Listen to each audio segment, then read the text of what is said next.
Halo Bapak Ibu dan rekan-rekan pendidik semua. Kali ini kita akan bedah tuntas sesuatu yang sangat penting, yaitu payung hukum baru kita, Permendikbudristek nomor 46 tahun 2023. Peraturan ini hadir khusus untuk melindungi kita semua, para pendidik dan tenaga kependidikan. Yuk kita lihat sama-sama apa saja isi dan kekuatannya.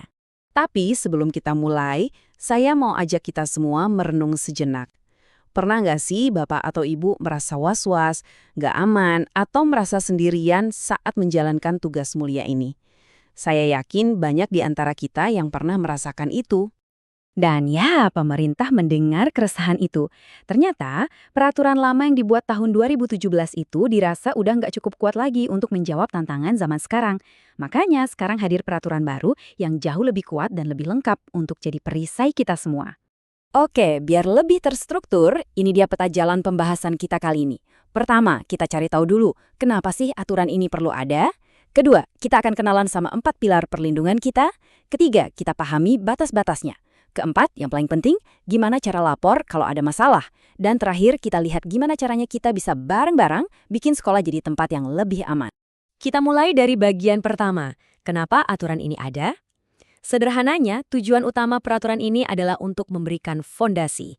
Fondasi rasa aman dan nyaman, supaya kita semua bisa fokus menjalankan tugas tanpa perlu merasa khawatir. Nah, ini yang menarik banget. Siapa aja sih yang dilindungin? Jawabannya, semua. Peraturan ini cakupannya luas sekali. Bukan cuma guru loh. Istilah pendidik itu mencakup tutor sampai fasilitator. Sementara, tenaga kependidikan itu melindungi semua peran pendukung, mulai dari staf administrasi, pustakawan, bahkan sampai petugas keamanan sekolah. Intinya, setiap orang yang bekerja di lingkungan pendidikan sekarang punya payung hukum. Sekarang kita masuk ke jantung dari peraturan ini, 4 pilar perlindungan. Anggap saja ini adalah 4 tiang utama yang menopang perisai hukum baru kita. Jadi apa saja keempat pilar itu? Di dalam pasal 4 disebutkan dengan sangat jelas, ada 4 pilar. Yang pertama, perlindungan hukum. Kedua, perlindungan profesi. Ketiga, perlindungan keselamatan dan kesehatan kerja. Dan yang keempat, perlindungan hak atas kekayaan intelektual. Yuk kita kupas satu persatu. Pilar pertama ini yang paling dasar dan paling krusial, perlindungan hukum. Ini adalah tameng kita dari segala bentuk kekerasan, ancaman, perlakuan diskriminatif, atau apapun yang terasa tidak adil.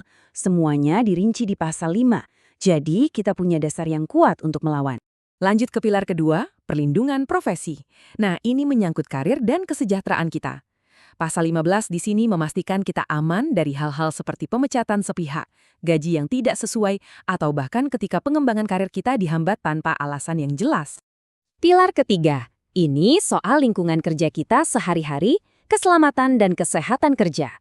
Pasal 16 menjamin bahwa kita harus dilindungi dari berbagai resiko di tempat kerja, mulai dari ancaman keamanan, potensi kecelakaan, sampai lingkungan yang mungkin bisa membahayakan kesehatan kita.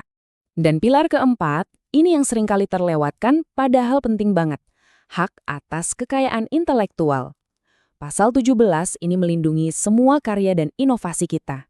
Misalnya, modul ajar yang kita buat, buku yang kita tulis, atau mungkin metode mengajar baru yang kita ciptakan. Itu semua ada perlindungannya. Oke, sekarang kita akan gali lebih dalam lagi, khususnya pilar yang pertama tadi, yaitu perlindungan hukum.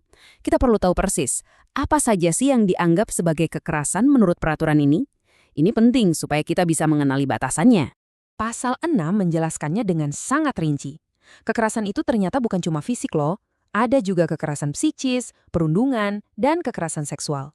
Dan yang luar biasa, peraturan ini bahkan memasukkan kebijakan yang mengandung kekerasan sebagai salah satu bentuk pelanggaran. Ini sebuah terobosan. Jadi, apa itu kekerasan psikis? Pasal 8 mendefinisikannya sebagai tindakan non-fisik yang bikin kita merasa direndahkan, dihina, atau tidak nyaman.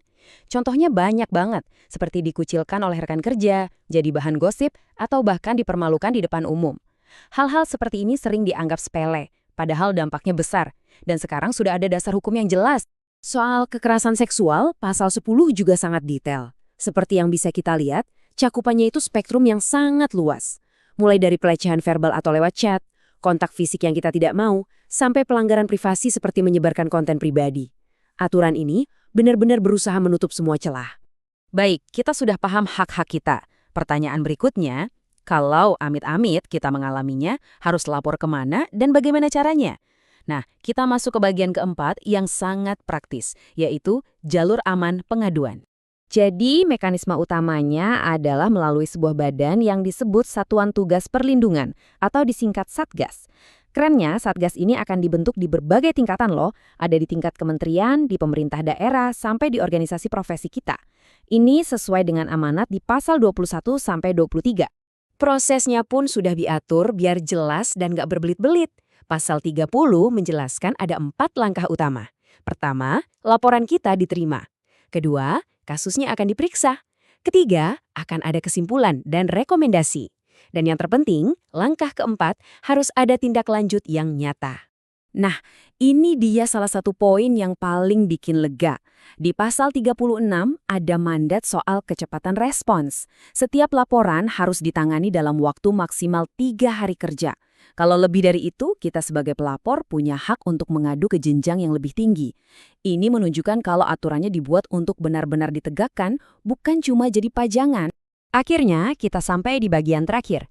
Ini adalah tentang bagaimana kita bergerak maju. Ini bukan cuma soal aturan di atas kertas, tapi soal tanggung jawab kita bersama untuk membangun masa depan dunia pendidikan yang jauh lebih baik. Coba perhatikan baik-baik. Poin utamanya adalah perlindungan ini tugas keroyokan. Pasal 19 menegaskan ada 5 pihak yang bertanggung jawab, dan porsinya sama besar. Dari pemerintah pusat, pemerintah daerah, organisasi profesi, pihak sekolah, sampai masyarakat umum. Artinya kita semua harus ikut bergerak, nggak bisa saling tunggu. Jadi, kesimpulannya apa? Semua pasal yang kita bahas tadi muaranya cuma satu, seperti yang tertulis di pasal 2. Tujuan akhirnya adalah untuk memberikan rasa aman dan nyaman bagi kita semua dalam bekerja. Sesederhana itu, tapi dampaknya luar biasa. Sebagai penutup, saya ingin meninggalkan sebuah pertanyaan untuk kita renungkan bersama. Peraturan ini sudah ada di tangan kita. Ini adalah alat yang sangat kuat. Pertanyaan besarnya sekarang adalah, bagaimana kita semua akan menggunakan alat ini secara bersama-sama untuk membangun lingkungan pendidikan yang benar-benar aman untuk setiap orang di dalamnya.